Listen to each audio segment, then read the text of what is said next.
Hello, I'm Adrian, and welcome to Fight Scene Breakdown. Today we're taking a look at Rey's final battle against Kylo Ren in Star Wars. The fight is shot pretty well, and the lighting is actually really cool, with the red and blue sabers being the primary source of light.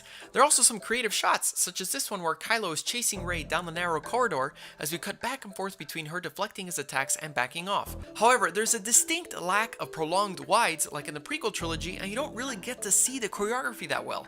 Speaking of that choreography, the fight suffers because of how truly lackluster it is, and given the situation they wrote themselves in, it was kind of the only way it could go about. Kylo was trained by Luke Skywalker himself, who George Lucas has stated is the most powerful Jedi of all, which meant Kylo was probably an excellent lightsaber fighter. But in this particular moment, Kylo was mortally wounded by Chewie's blaster. He's also emotionally weak because he still isn't sure if killing his father was the right move, and freezing as well. And on the other side we have Rey, who prior to this moment has never in her life used a lightsaber. Sure, she was used to fighting with a bow staff, but a bow staff and a sword are two completely different weapons that handle in totally different ways.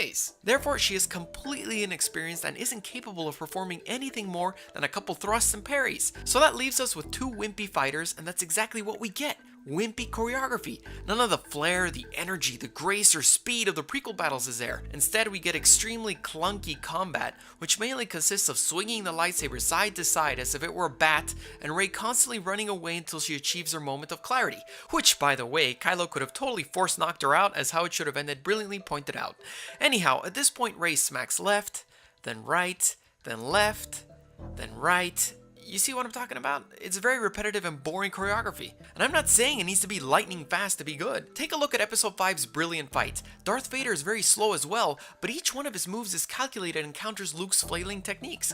Here we have two people who are constantly flailing around and who, for all intents and purposes, look like complete noobs. Again though, the story dictated the fight, and we were robbed of a potentially excellent lightsaber battle. The cinematography and editing is fine, but the choreography is a chore to go through, and even my mom pointed out how it's incredibly weird that they hold their lightsabers like baseball players getting ready for a pitch instead of a deadly weapon.